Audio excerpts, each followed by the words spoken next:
evening. There were great expectations from the 18th SAARC summit in Kathmandu. Unfortunately, nothing came of it because the two biggest countries in the region, India and Pakistan, couldn't bridge their differences. Welcome to the news tonight. I'm Zaka Jacob. These are our top stories. No major agreements at the 18th SAARC summit in Kathmandu. Modi and Sharif do not meet, and that casts a long shadow over the summit. Also casting a shadow over the summit, today is the 6th anniversary of the worst terror attack on Indian soil. More than 160 people died when 10 terrorists from Pakistan attacked Mumbai. The government faces the heat on the black money issue in both houses of parliament. The Congress and the Trinamool Congress stage a walkout in the upper house. The US city of Ferguson burns for a second night straight as a grand jury fails to indict a white police officer for killing an unarmed black teenager. And finally, amends for a mistake. The government recognizes boxer Manoj Kumar, awards him the Arjuna Award for initially mixing up his name with that of a junior boxer.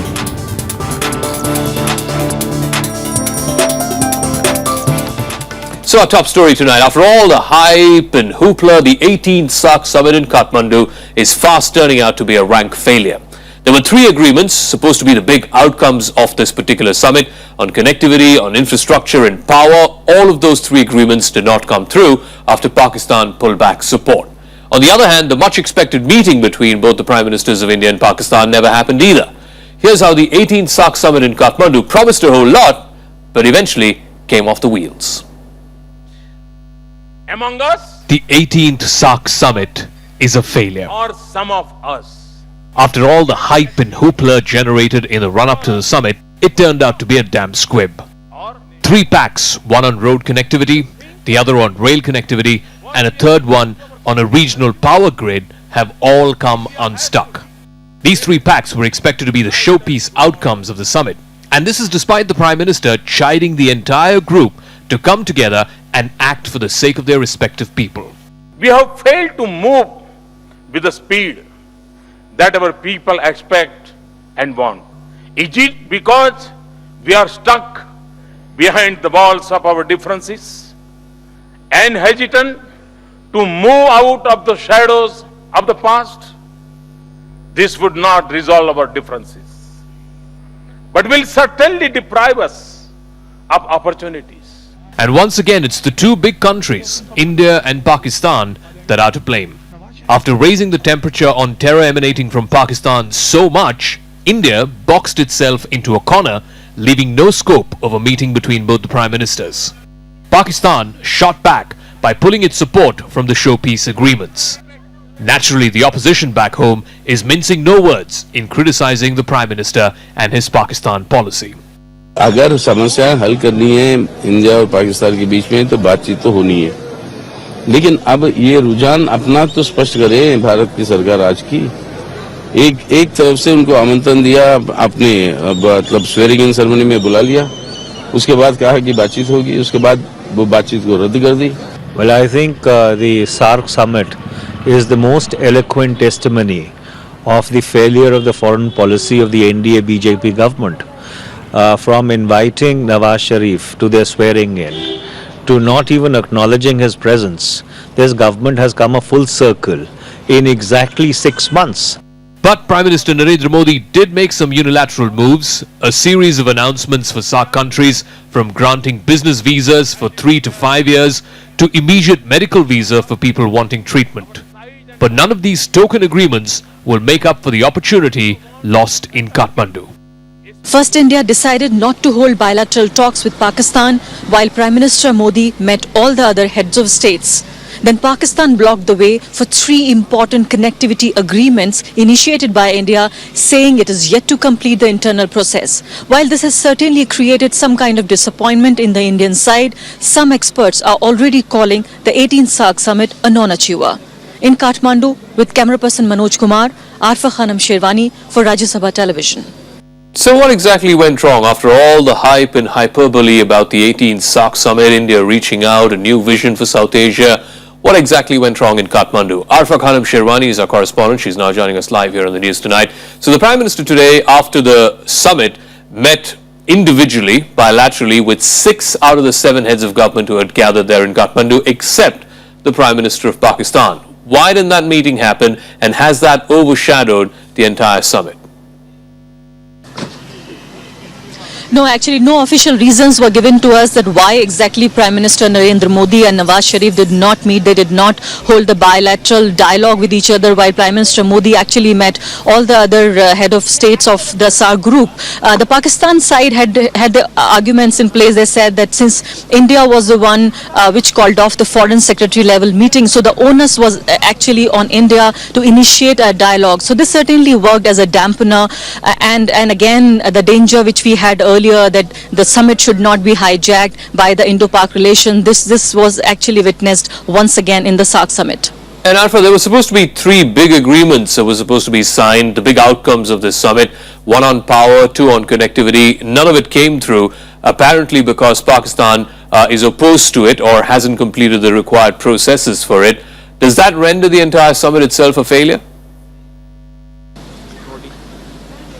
Of course, this is certainly creating some kind of disappointment in the Indian side, since, Prime Minister Modi was really keen, and he actually said a lot of things about how we can connect the countries of the SAARC group with each other, and that is why he was insisting on these 3 agreements which Pakistan blocked, saying that there is yet to, the countries are yet to come to a consensus when it comes to these agreements, and these agreements were on the similar line as India and Nepal had already signed, called Motor Vehicle Pact, and they were meant to connect the SAARC countries.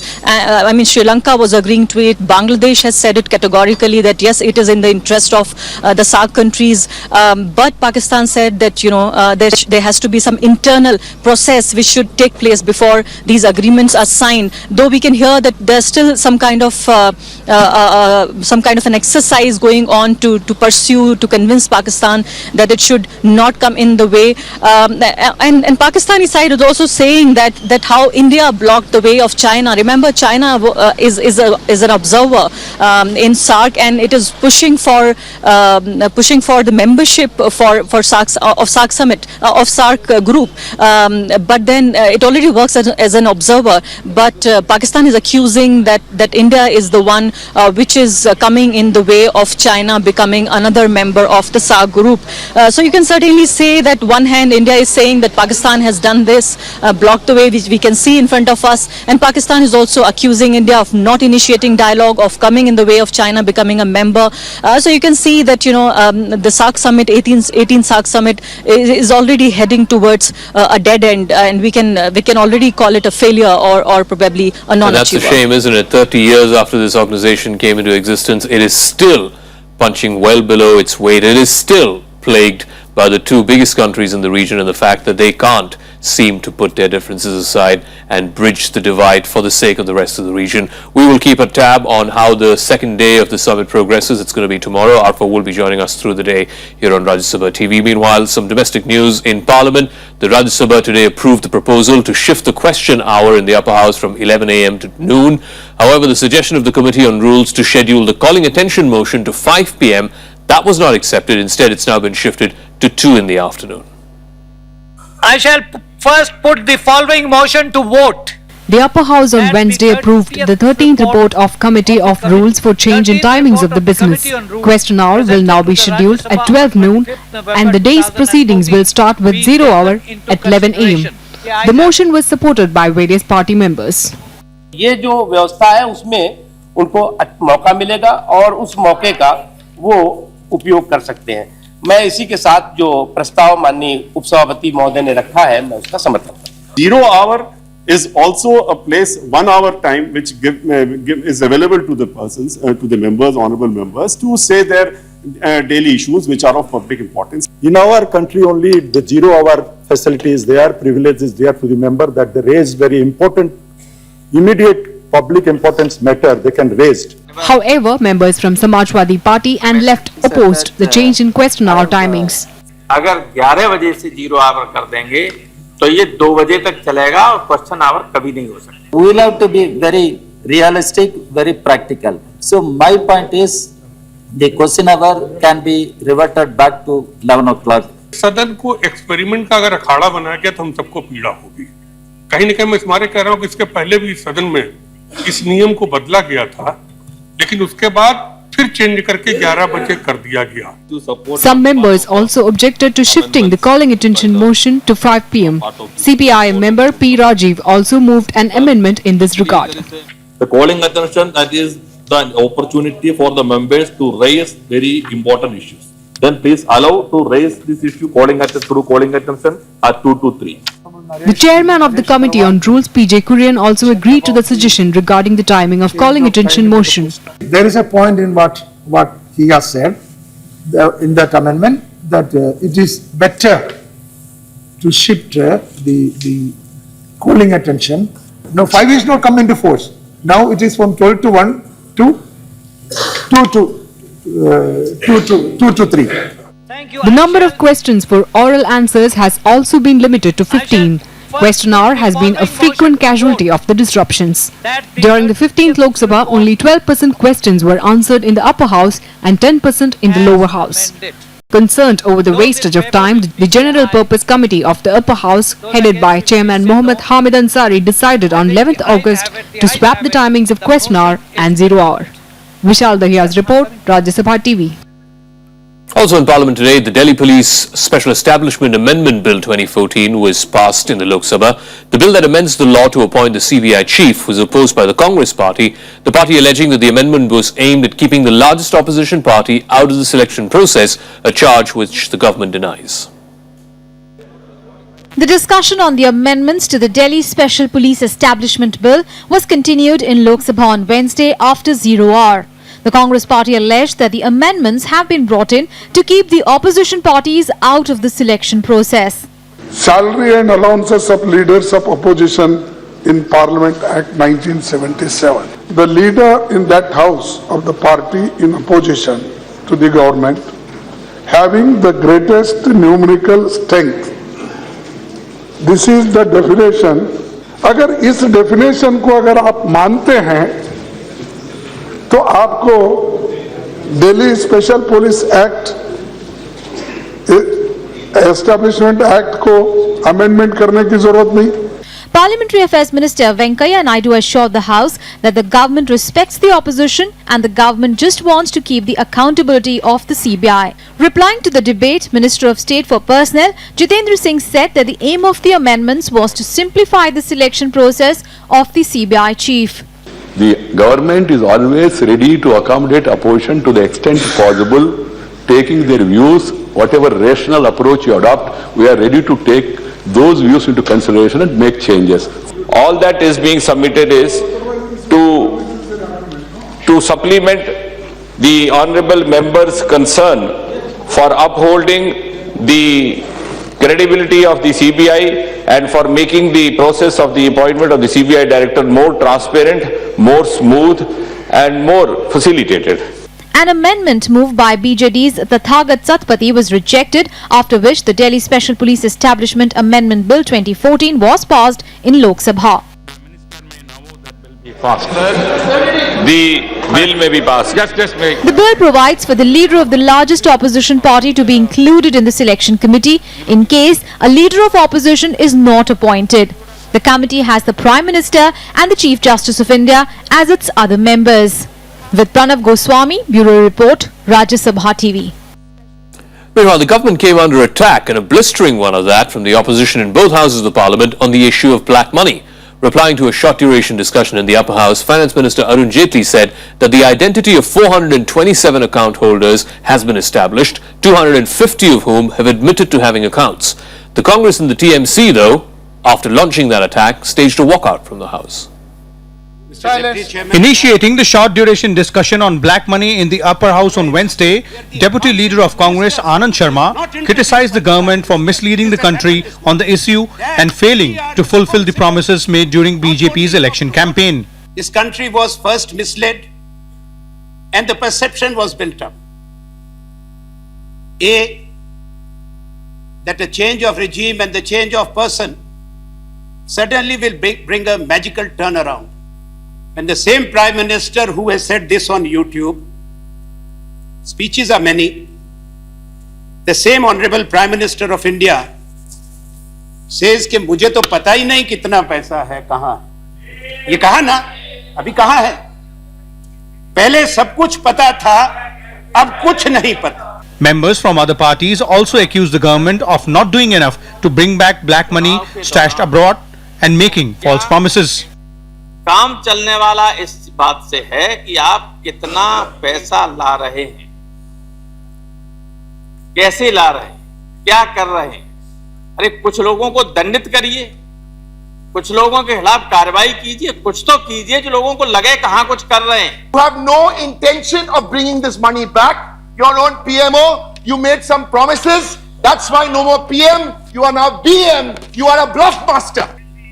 और आपके प्रधानमंत्री जी ने अच्छा काम किया, पहले कुछ बोला होगा, लेकिन अब तो मन की बात कह दी उनने कि हमको भी पता ही नहीं है, किसी को नहीं है, हमको पता नहीं है। इस झंझट से इतना परेशान हो गए तो उनने सही बात तो कभी कभी परेशानी बोल देते, तो बोले मन की बात है हमारी, मन की बात में तो झूठ नहीं बोलता।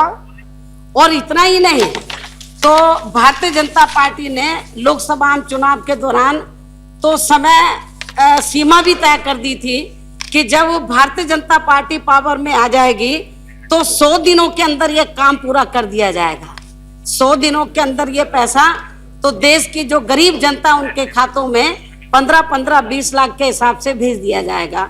लेकिन दुख की बात यह है कि अब इस पार्टी की सरकार को केंद्र में बने हुए 6 महीने पूरे हो चुके हैं और अब हमें इनका ये वायदा ठीक उसी प्रकार से खोखला साबित होता हुआ नजर आ रहा है जिस प्रकार से केंद्र में कांग्रेस पार्टी के शासनकाल में इस पार्टी का देश में गरीबी हटाओ का नारा खोखला होकर रह गया था। Replying to the debate, Finance Minister asserted that the government was on the right track regarding black money and disclosure of names at this stage would be detrimental to the entire process. If we indulge in a populist, adventurist stance, all right, let me put everything on the net. Some members said put everything on the net. This will help the account holders. The issue is not whether to disclose their names or not. The issue is when to disclose their names. We are completely committed and sincere in our efforts to identify every account holder. However, Congress and TMC members walked out of the House expressing dissatisfaction over the reply given by the Finance Minister. Vishal Dahiya, Rajya Sabha TV, Delhi. It was not just the upper house, it also came up for discussion in the Lok Sabha, but not before the opposition walked out. The debate was taken up under Rule 193. That does not entail voting. The opposition's repeated requests to have a discussion were turned down by the Speaker, with the government saying that it had listed a debate for later in the day. The opposition had sought the adjournment of question hour to discuss the issue. With their request being turned down, the opposition parties walked out of the House in protest. A discussion was then subsequently held in the post-lunch session. अब तो अधिकार मिला, 100 दिन तो बीत चले गए, अब तो प्राइम मिनिस्टर हो गए, संपूर्ण अधिकार आपको है। यहाँ पर हमारी आवाज तो सुने नहीं आती, आपको जनता की आवाज भी सुने नहीं आती, लेकिन आपने जो किया वायदा, वो वायदा आप निभा रहे हैं क्या? Opposition assures their full support behind the government. No hesitation to extend support behind the government. Why government will be so much panic-stricken that what we have said we cannot now fulfill? So they will have to either make it or to apologize to the nation for making such untrue statements. It is not only tax targeted, tax related. Illegality and criminality are here mixed with economic retrogression. Therefore, don't just make it a slogan. Be committed to your words. The challenge to test your courage and willingness to change is now before you. Don't say you are not ready. We're going to take a break here in the program. When we come back, some international stories, including the U.S. city of Ferguson, burning for a second night straight. The white police officer in the dock speaks up for the first time. That and more when the News Tonight returns.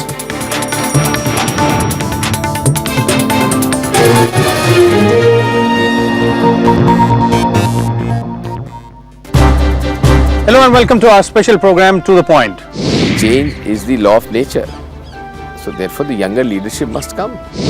Most of them are leaving for their own personal agenda. So therefore we are not worried about that. Now after becoming the Prime Minister, he says that no one in this country knows how much money, black money is outside. Well, this is cheating. Watch To The Point with Congress leader Digvijay Singh only on Rajya Sabha television.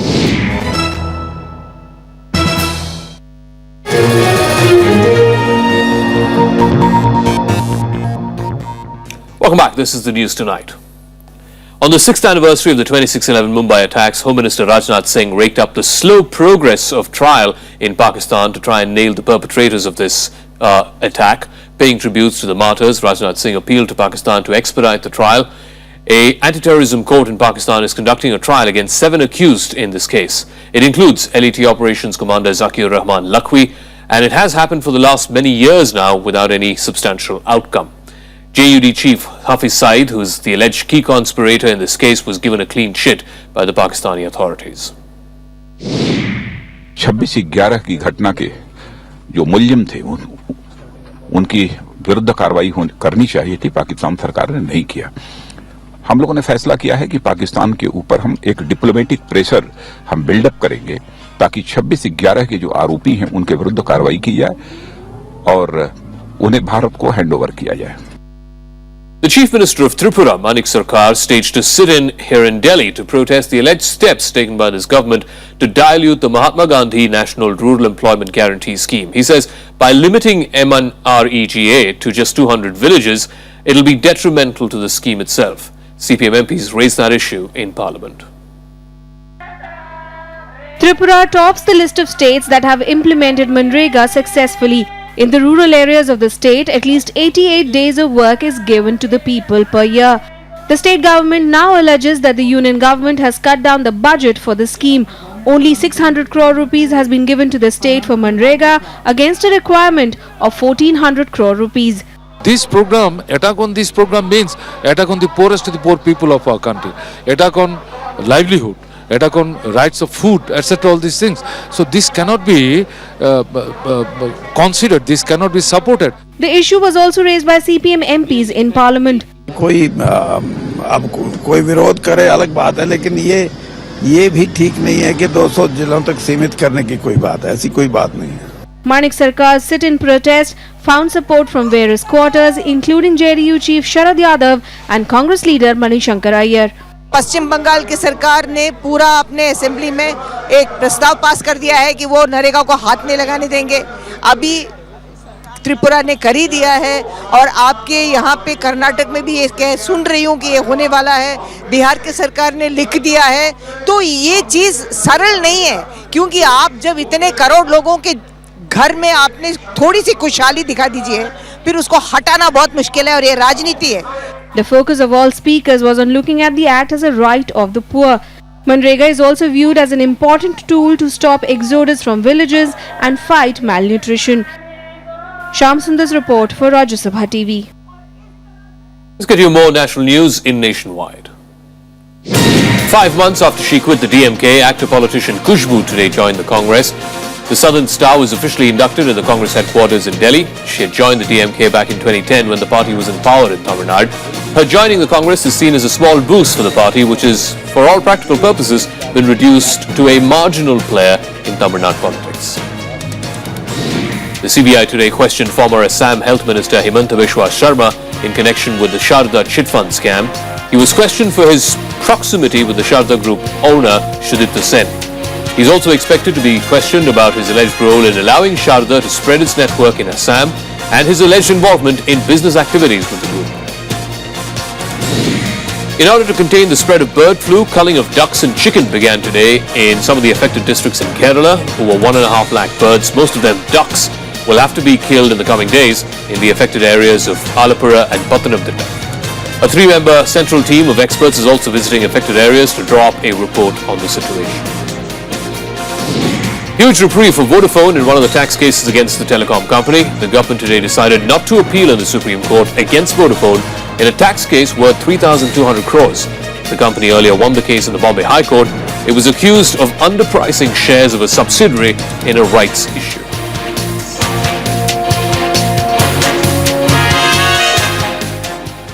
Some international news now. In fresh protests erupted in many cities in the United States over the grand jury verdict not to charge a white policeman who shot a black teenager back in August. Appealing for calm, President Barack Obama said there is no sympathy with the rioters. Meanwhile, the man at the center of it all, Darren Wilson, the white police officer, spoke publicly for the first time, defending himself. Outrage over Ferguson verdict escalating across United States. Demonstrations from New York to Seattle were mostly peaceful, but rioting broke out in Oakland and California. For many protesters, the death of a black teenager, Michael Brown, and the absence of indictment for the officer who shot him are symbolic of the racial injustice in America. Nobody is asking that we be treated, especially we're asking we be treated the same. Young white men aren't killed by police in the same rate. So if we be treated the same, be treated as Americans, then this wouldn't be a problem. Going forward, I would like to see black people in communities that are marginalized, communities that face aggression by police officers and the state. Police forces made 44 arrests, but officials said they are surprised by the upscale of violence in protests. Appealing for calm, Obama asked people to engage in constructive dialogue about racial tensions and law enforcement rather than resorting to violent protests. Frustrations people have generally, those are rooted in some hard truths that have to be addressed. Prepared to work constructively, your president will work with you. And a lot of folks, I believe, in law enforcement, and a lot of folks in city halls and governor's offices across the country want to work with you as well. Meanwhile, Darren Wilson spoke for the first time in a television interview. He said he shot Michael Brown fearing for his life. I used my door to try and push him back and yell at him to get back. And again, he just pushed the door shut and just stares at me. And as I look back at him, all of a sudden, punches start flying. Demonstrations were held in many American cities ever since the grand jury decision was announced on Monday night. Thousands of people marched on streets of Oakland and Los Angeles, California, Seattle and Washington. Bureau Report, Rajya Sabha TV. And finally, sports buzz. Sachin Tendulkar today met with the Sports Minister Sarbananda Sonowal to discuss the way forward after the possible life ban of Sarita Devi from IBA for refusing her bronze medal in the recent Asian Games. The batting legend, who's also a Rajya Sabha MP, urged the entire country to support her as one of the top women boxers in the country. Boxer Manoj Kumar has received his Arjuna Award from Sports Minister Sarbananda Sonowal. This is after the Sports Ministry admitted that they had mixed up his name with that of a junior boxer, also named Manoj Kumar, who was not considered for the award because of a doping allegation in a junior tournament. Over 10,000 people gathered in Lausanne's Navigation Square to celebrate the first ever victory of the Swiss tennis team in the Davis Cup. The team had a 3-1 win over host France Sunday, with star players like Roger Federer and Stanislav Wawrinka leading the challenge. And hopefully Federer and Wawrinka would have put their differences aside, particularly when it came to Federer's wife and how Wawrinka doesn't stand the sight of her. That's a wrap of the news tonight. Thanks very much for your time, folks. We'll catch you again tomorrow night. Bye-bye.